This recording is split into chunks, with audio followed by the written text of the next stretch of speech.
I ran 500 kilometers in 10 days, and here are the lessons that I've learned. In November last year, I decided to go for the running challenge called 10 in 10. The principle is that you're running as much as you want on each day, where the daily limit is 8 hours, and you just continue this one for the 10 days. And I wanted to do the ultramarathon, and the 50k sounded like the great idea.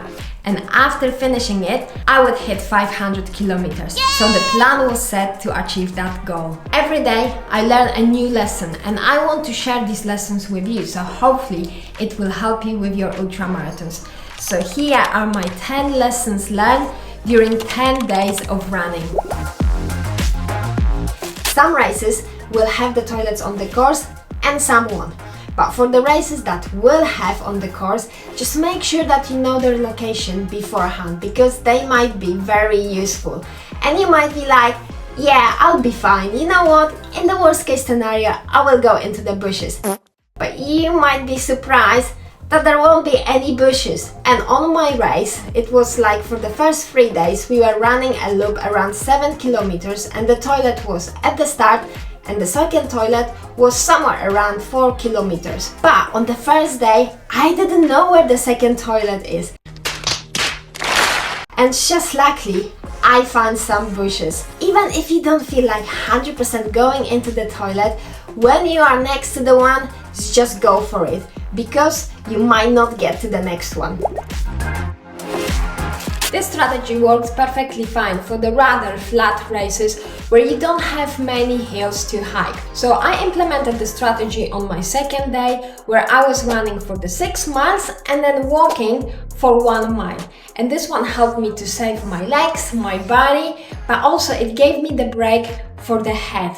And I learned about the strategy from the book Ultraman by Rich Roll, where his coach gave him this advice. And it helped me a lot with my race, made my legs ready for the next and the next and the next race. I thought that my first aid kit was pretty good. But pretty good? Well, it means that there is still place for the improvement. And this was the situation with me. So on the day 4, just at the end of the race, my feet felt like on fire, like every step was so painful, like someone was cutting me with the razor blade. And I didn't know why. But when the race finished, I took my shoes off, socks off, and they were like completely red. And few runners told me, well, go for them Sudocrem. And then I didn't have any allergy tablets or anything like that, so Martin went to the pharmacy and got me one. So for the rest of the challenge, I obviously put the Sudocrem, I took the tablets, patched my feet with the tape, and it helped me to get through the challenge. Make sure you look after your feet properly.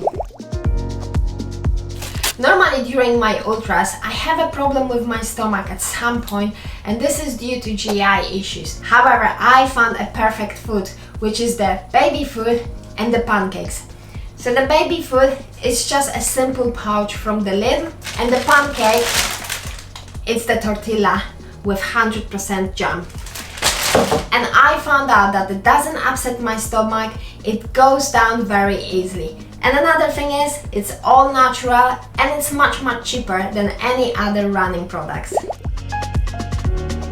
Dedicate the race to the person that is really important to you, because this will motivate you to finish your race. And this is what I was doing with my 10 ultramarathons. So every day I picked the person who positively impacted my life, who was really important to me, and after I finished my race, I recorded the video and sent it to that person saying, look, this race was dedicated to you because you meant to me a lot, and then because you impacted me positively. And I remember when I was running my first 50 miler and I dedicated this race to my Martin, I had the gift for him, which I could only give it to him after crossing the finish line. I was crying like a baby, but hey, I had the mission.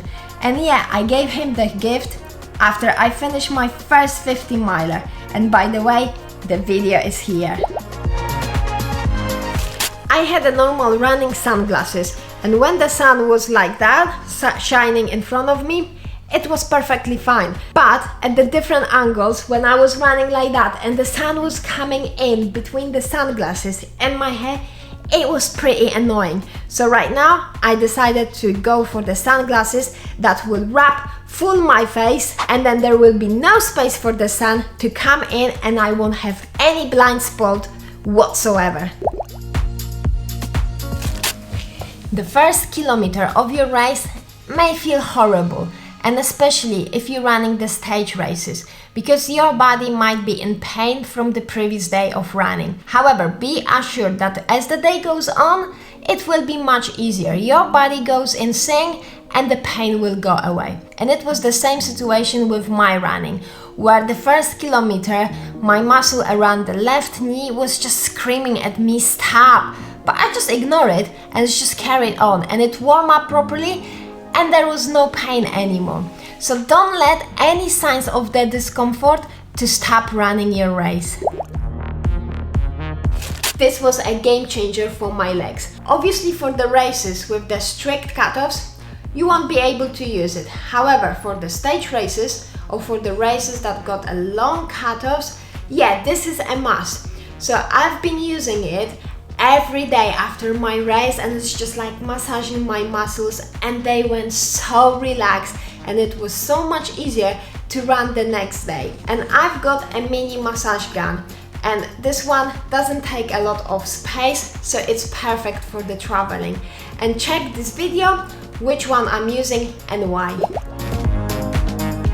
For my challenge, I concentrated on one day at a time, and on that day I broke my race into a smaller laps. So when I was running my lap, I was just focusing on that lap and just finishing it, and then going into the next one and the next one. And this one helped me to not to get overwhelmed, and also helped me mentally. And even on the 50-mile races and the 100-mile races, break them down into smaller chunks. So for example, going from the one aid station to another aid station, and even if the aid station are too far away, then break them down into going from one climb to another climb. So this one will help you to manage your race.